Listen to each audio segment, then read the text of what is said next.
What martial arts should you do if you would like to help other people by becoming a superhero? Today, we talked with a MMA champion to find out.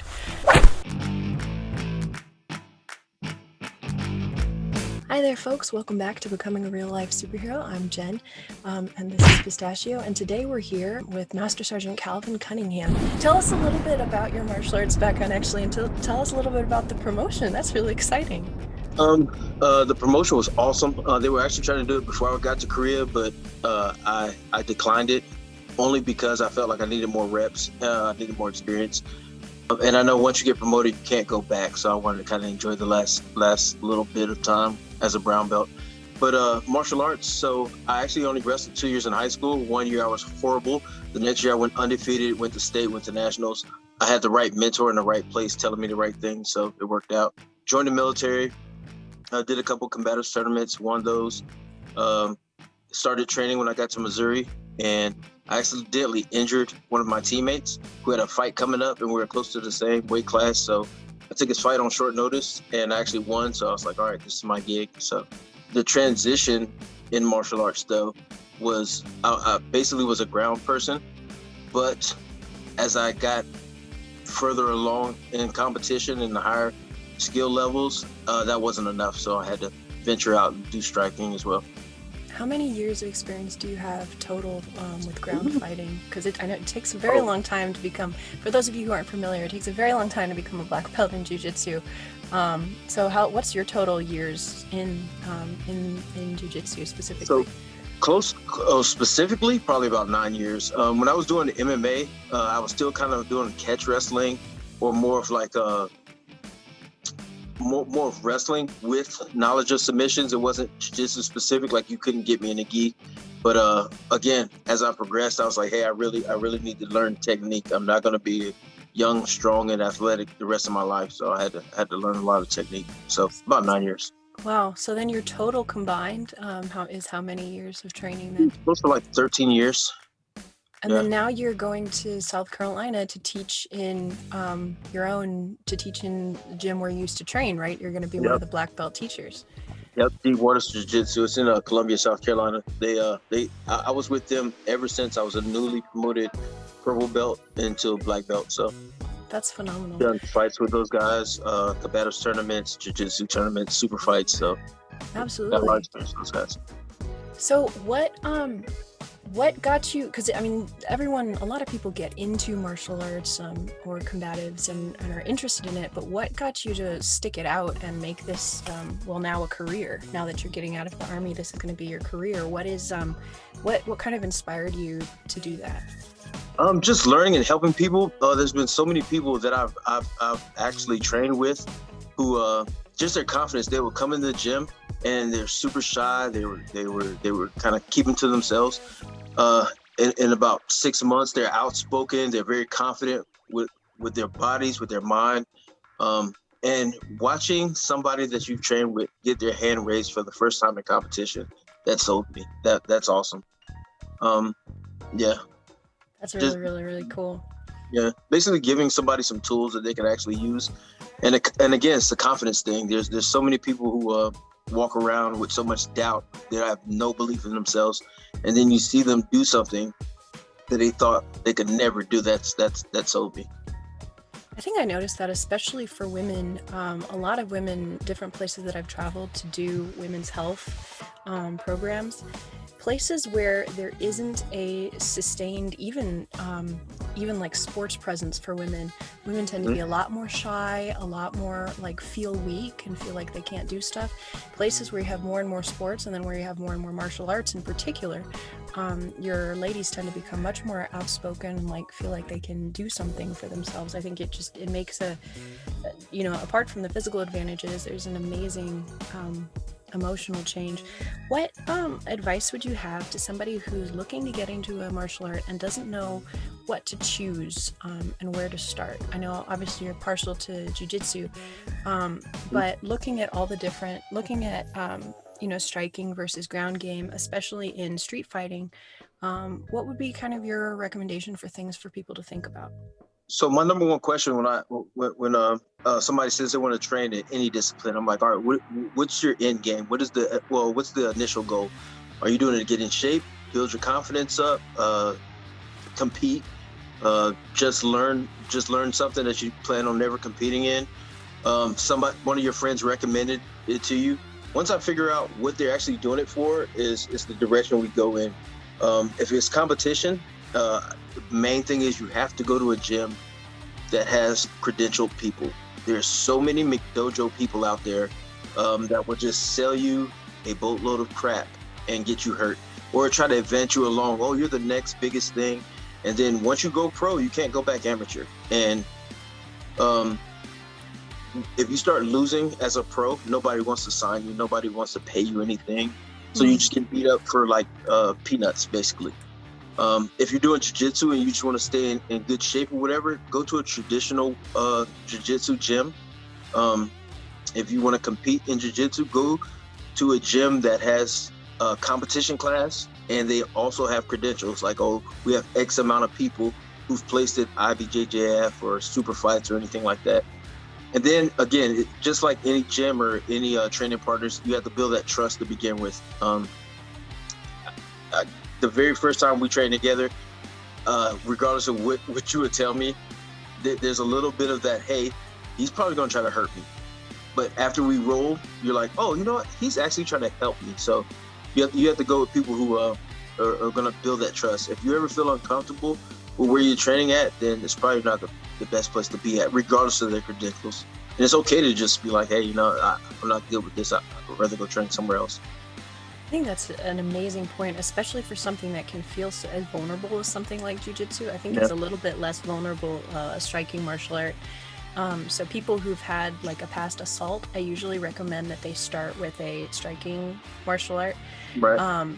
But at the same time, if you can get into a place that has that kind of trust, there are previous assault survivors who talk about jiu-jitsu as being just an amazing force for helping them to feel stronger, because they're no longer as afraid of having somebody on top of them.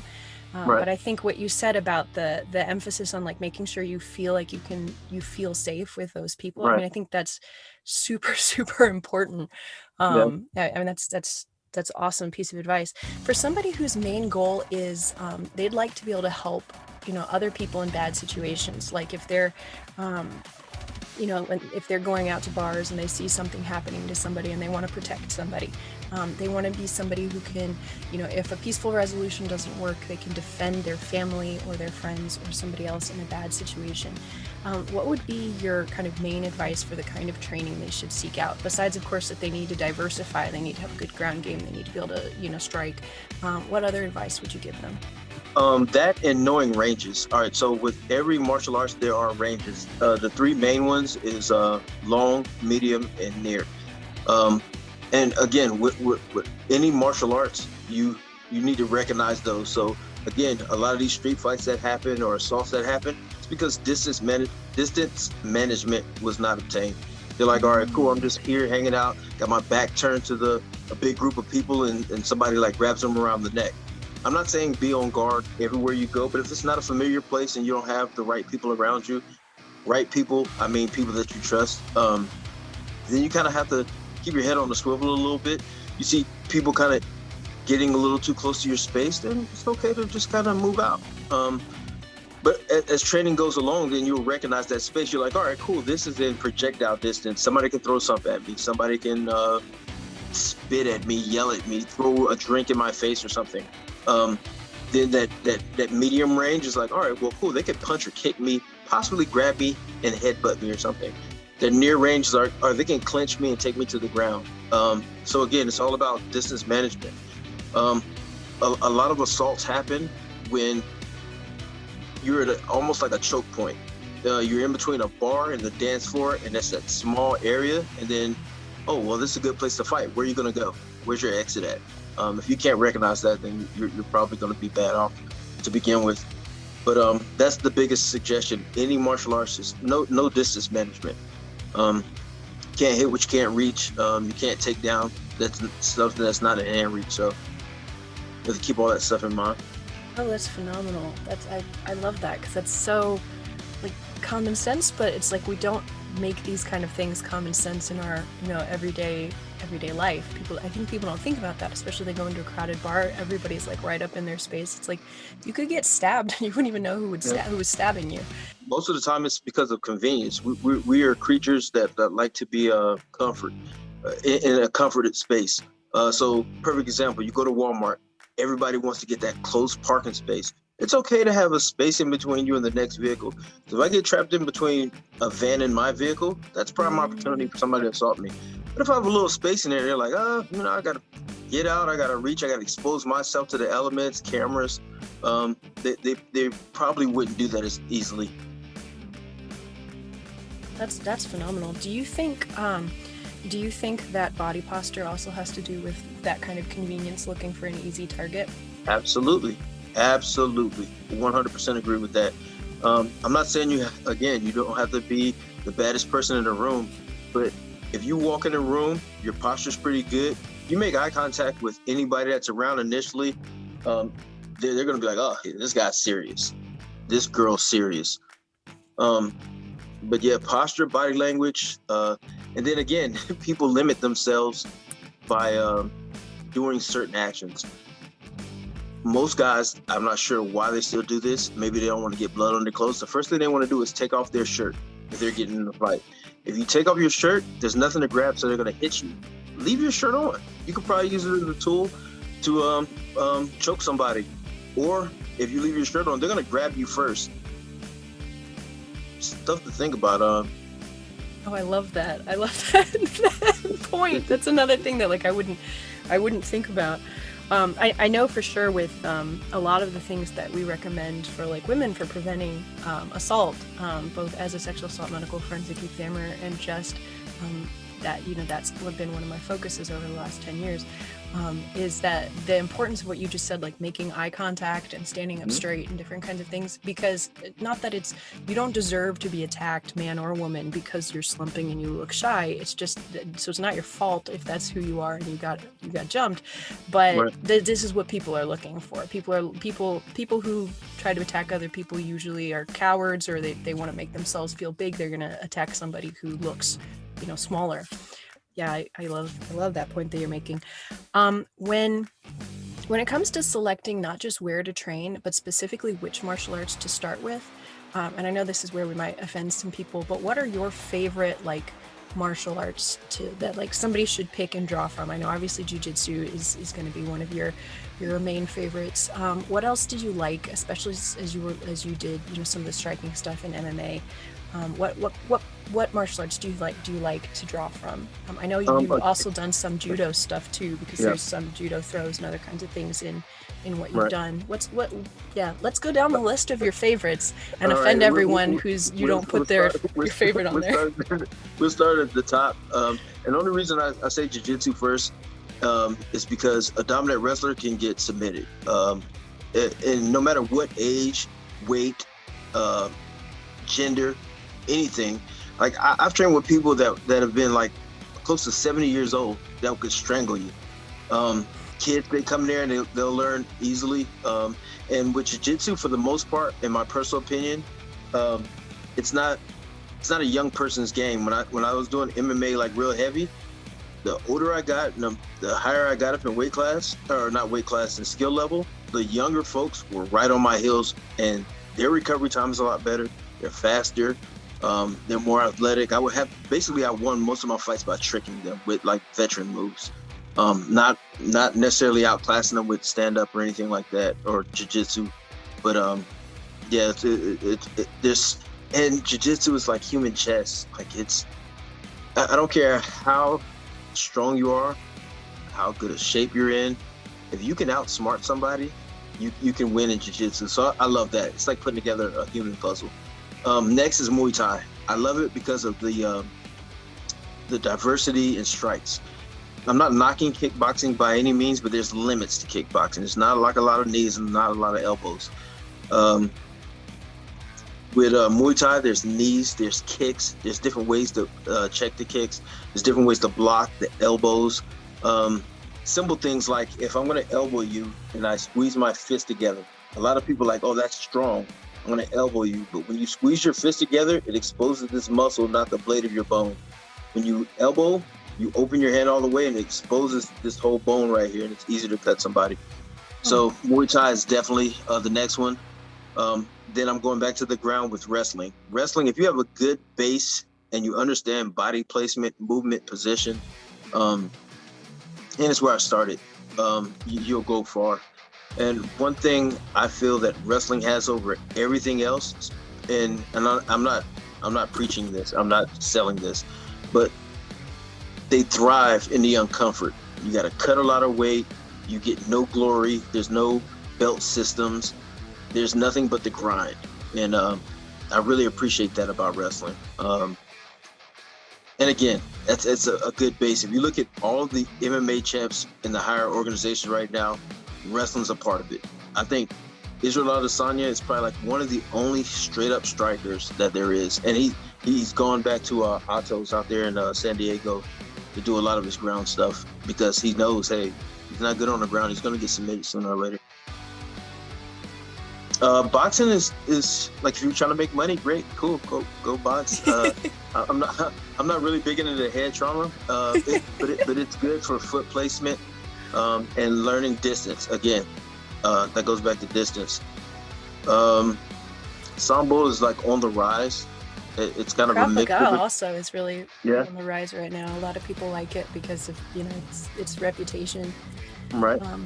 And the aggression and the striking and the street fighting and everything like that. Which I think what you said about the elbows is why Taekwondo, as it's taught in the U.S., is really not a great place actually to start unless you want to look pretty and do competitions and stuff like that.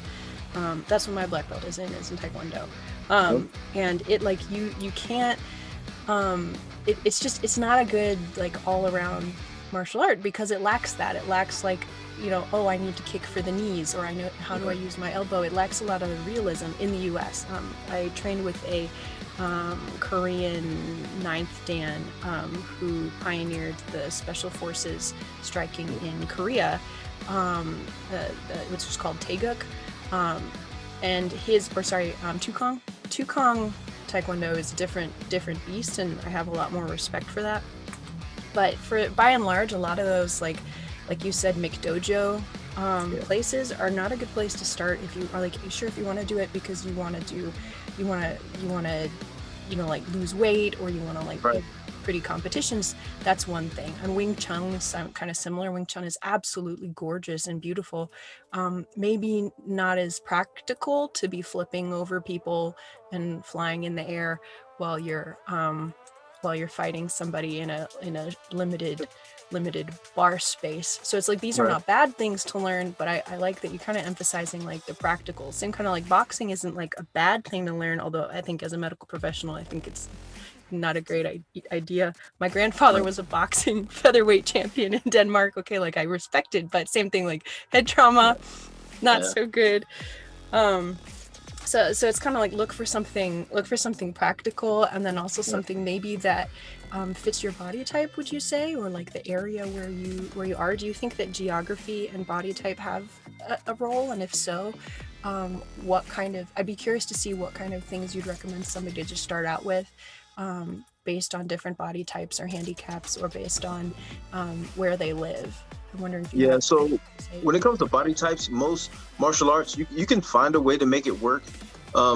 One thing I left out about like the different martial arts, my personal opinion is you should be exposed to all of it. And what I mean by that is the time, if you're going to compete, that's not the time to figure out, hey, this Taekwondo person over here is doing some kicks I've never seen before. That's not the time that you want to see that. So go get exposed to it, at least watch it. Like right now on my TV, I'm watching some old Pride fights from Japan. There's a lot of judo guys. There's a lot of jiu-jitsu players, karate. But again, most of these arts I don't practice on a regular, but I will watch the same fight over and over again to figure out how to do these trips and this, that, and the other stuff. Geography-wise, you have to kind of pick your poison with that.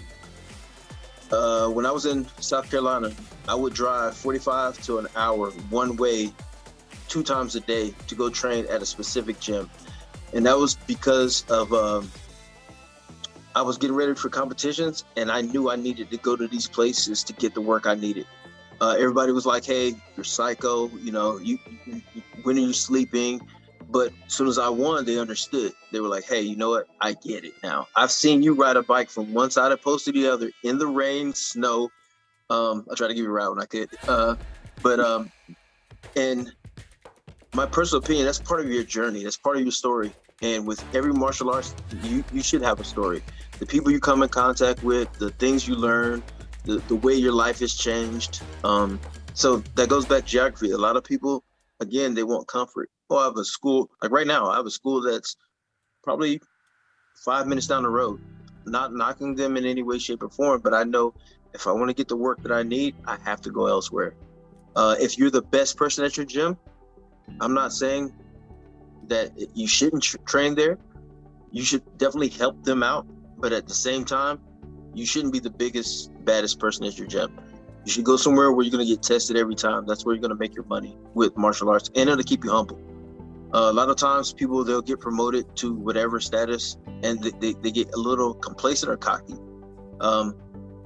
It'll bite you in the butt later on down the road. You either don't want to learn, you're going to get beat up in competitions, or you have this false sense of self that, hey, I am a bad person, and when I go out here, I'm just going to wreck everybody. You're going to run into that person who's going to best you, and then you're going to be like, wow, what have I done with my time? So geography-wise, I would say sacrifice as much as you need to get the results that you want. Convenience is not always the answer with schools, jiu-jitsu-wise. And again, body size, limitations. Almost every martial arts has a way to work around whatever your limitation is. One of the best jiu-jitsu players in the world was born with just a thumb, and the majority of his fingers are not on his hand. Became a world champion, ADCC champion. Yeah. I know I've heard of wrestlers who didn't have like certain limbs, and they were like crazy on the mats because people didn't have anything to grab onto because they're missing, below the knee and so forth. I like that because you're kind of encouraging people in some ways to think about things not as handicaps but as like benefits. Like, how can you use your body and your skill as an advantage and not a disadvantage? It's just like it's in your thinking a little bit. What kind of recommendations would you have for people who don't have a lot of money? And because martial arts tends to be something that for a lot of people will think of it as like, oh, that's like a suburban rich person's thing to do. What kind of like cheats and tricks would you recommend somebody to like get training, even if they can't afford to pay several $100s every month? So we are living in the best time, I believe, resource-wise. And what I mean by that is you can go online and find anything. If you're doing MMA, BJJ Scout, it does a lot of breakdowns of different martial arts, and they go into great detail. It might be 1 foot trip off the cage, off the wall, and it'll last about a half an hour. That's the amount of detail. That's on YouTube. That's for free. They also have different drills that you can do by yourself or with a partner. There's this show called Detail by Daniel Cormier. It's on ESPN. If you don't have cable, I think they air an abbreviated version of it on YouTube, but he also breaks down a lot of the striking, and he does a very good job. Again, one small technique probably lasts 15 minutes. And again, you can like listen to it while you're on the road. Like I went hiking the other day, and I'll just listen to it. I don't have to like physically look at it. Also, the War Room with Dan Hardy. It's on YouTube. He takes about an hour and a half to break down one person's technique or their fighting style, and he brings up a lot of good points. Distance management, how to recognize a real strike versus a feint, how to recognize what somebody favors, how to pick up on like the little tricks. He's like, all right, to get a good head kick, look low, throw high. Because as humans, we're going to look at what you're looking at. You look down, I'm like, what are you looking at? Boop, kicked in the head. But a lot of resources are online. There's a lot of workouts you can do. There's a lot of techniques that you can do individually. And a lot of people probably won't admit it, but they will go online and look up a lot of techniques on their own. When they get to the gym, they don't feel like they have to ask a lot of questions. I think that's one of the biggest things that people should get over. I'm a black belt, but if you do anything to me that I'm not sure on, I'm gonna pull you aside right after we're done and be like, hey, how'd you do that? How could I stop you from doing that in the future? You kind of have to humble yourself. Too much pride, it's not gonna let you learn anything. Yeah, that's pretty much it for. I love that. I love that. That's an resources. awesome list of resources. How do you, I guess that kind of brings up two questions. How do you avoid the bad information that's out there online? Because I mean, there is a plethora of people who think that, you know, especially, it's kind of, I know in jiu-jitsu it's called something like white belt syndrome, but like, or blue belt syndrome, but it's like, we've been training for a little bit and then we think we know everything. Yeah. And so you'll see a lot of bad advice online. How do you weed out the bad advice? And also, talking about safety and like getting an actual training partner obviously is going to be important for advancing. I know if you're military, there's a lot of times free training on bases. That's how I was able to do jiu-jitsu in Korea. I wouldn't have been able to afford it otherwise. Are there other community places that people should look? Because I know the gym in the one in Korea, civilians were training there also for free. So maybe military bases, if you have someone who can get you on as an option. Are there other community places people should look for, like free places to get, training partners who won't hurt them? And then of course, how do you avoid bad information online? All right, with the bad information, I normally tell people to look at the credentials of the people who's teaching.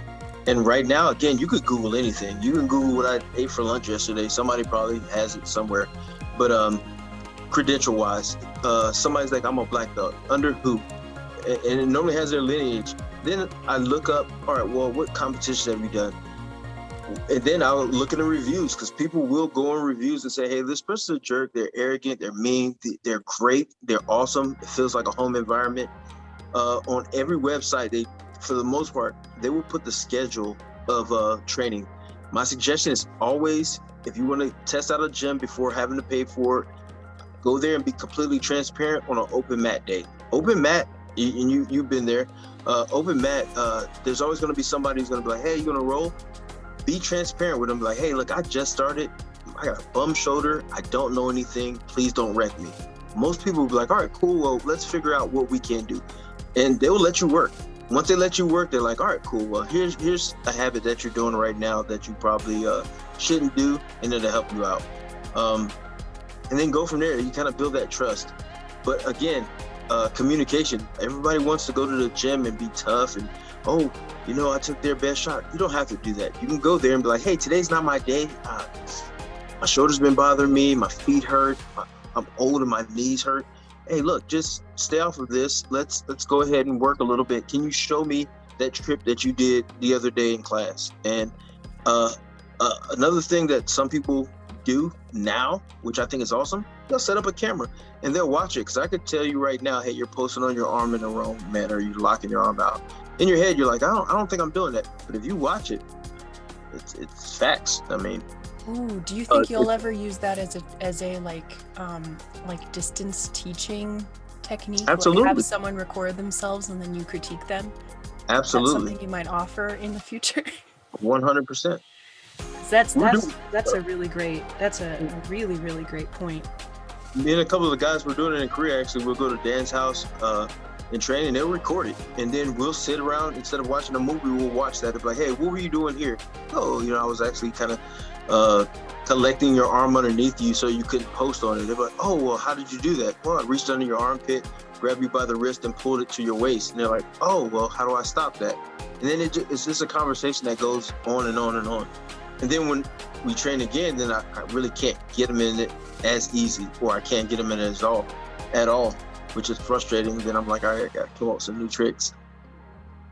But definitely check the credentials, check for an open mat day where you can get a feel of how the gym is ran and how people's attitude kind of shows up there for the most part.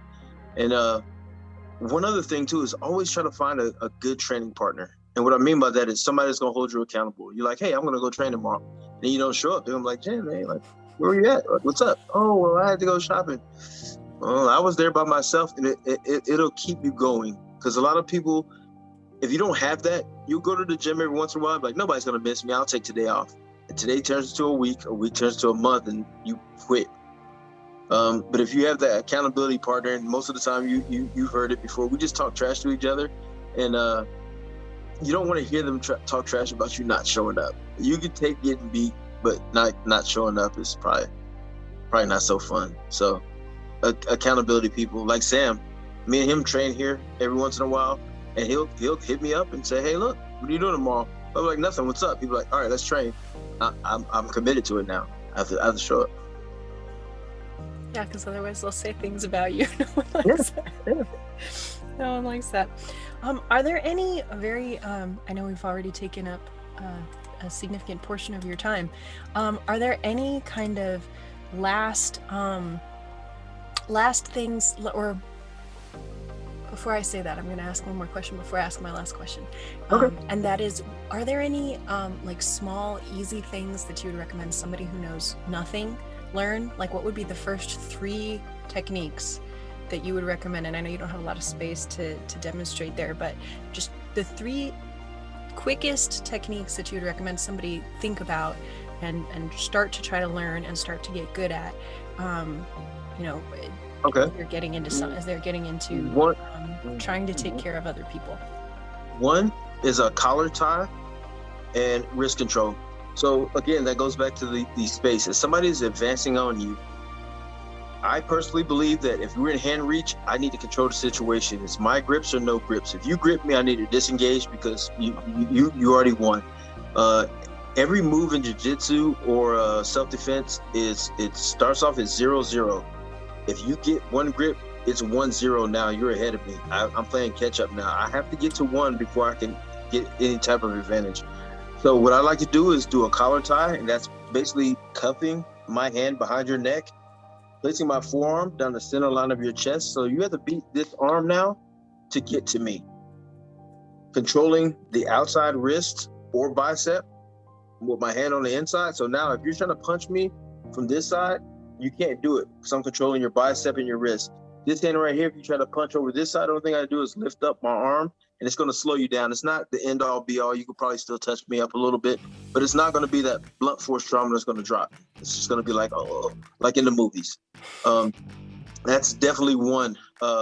Another one is more of like a Muay Thai. It's called a teep. If somebody's advancing on you, you basically lift your knee towards your chest, get on the ball of your opposite foot, and you're going to extend. A lot of people, they will do it to your chest if you're not that flexible. Turn your foot to the outside. Your toes should be facing the outside. Your heel should be pointing towards the groin area, and you teep straight into their hip flexor or their hip bone. It turns their body, and whatever they were going to do, they have the reset before they can do any type of attack. And once their body's turned, now you're at an angle. You could definitely shoot in for a takedown or at least close the distance. Because squared up, the T, yeah, TEP. Oh, okay. Yep. But you see it in a lot of movies. They're standing on one foot. Matter of fact, best teep in history.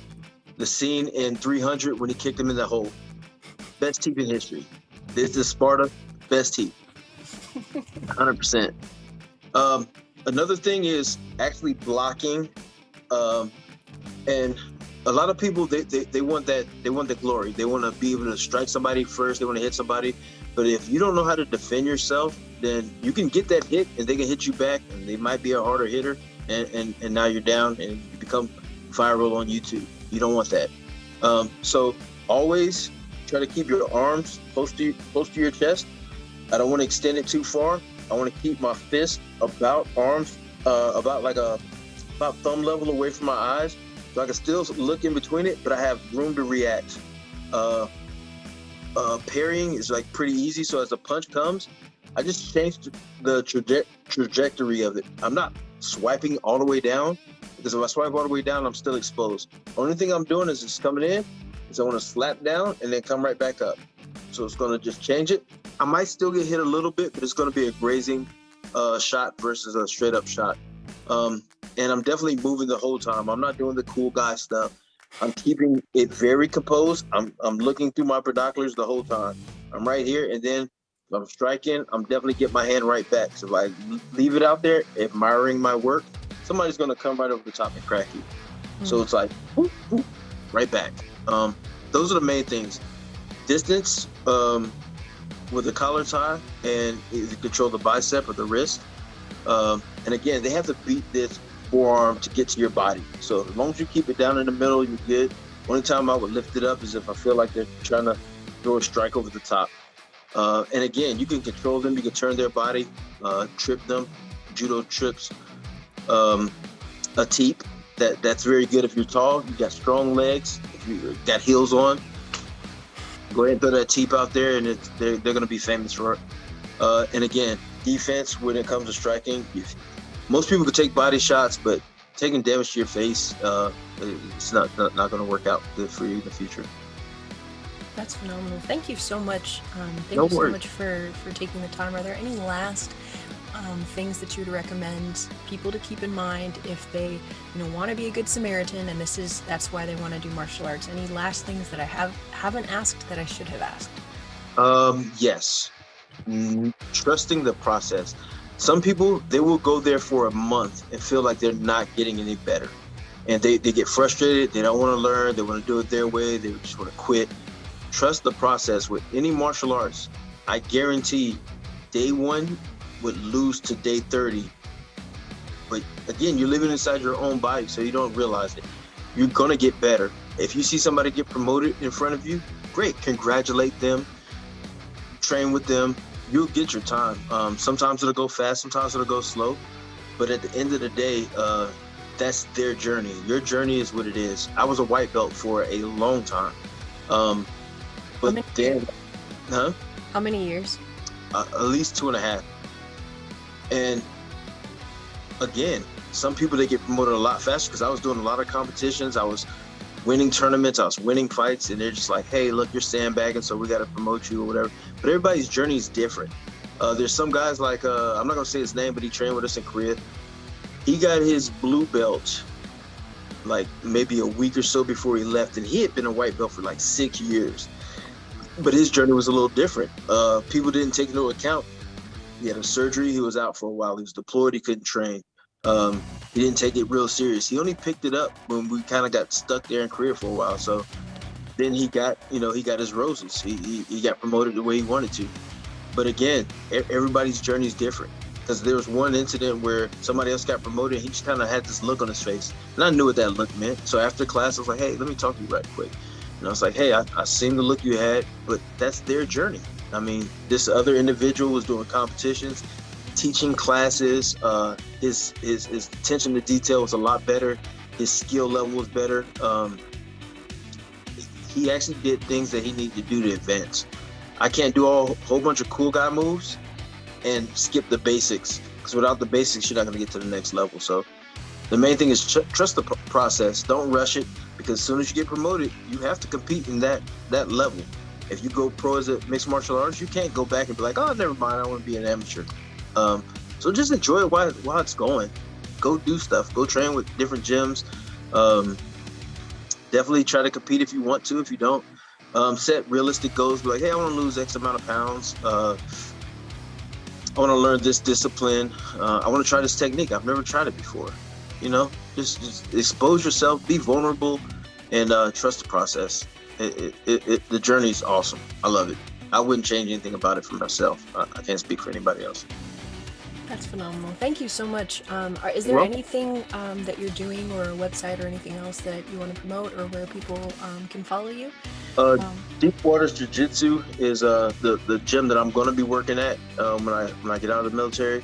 I train literally everywhere. I train at ZR in Apex. It's about an hour away from here. I train with the PsyOps guys on post.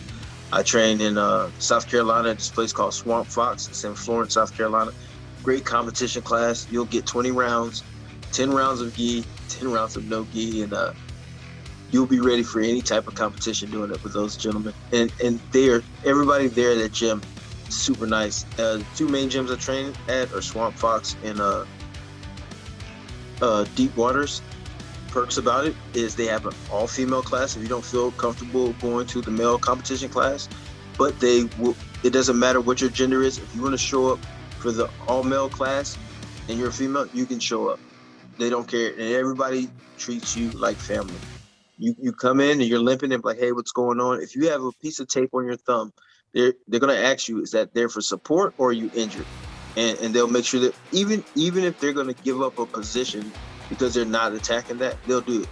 There's not that much pride there, and I love it because of that.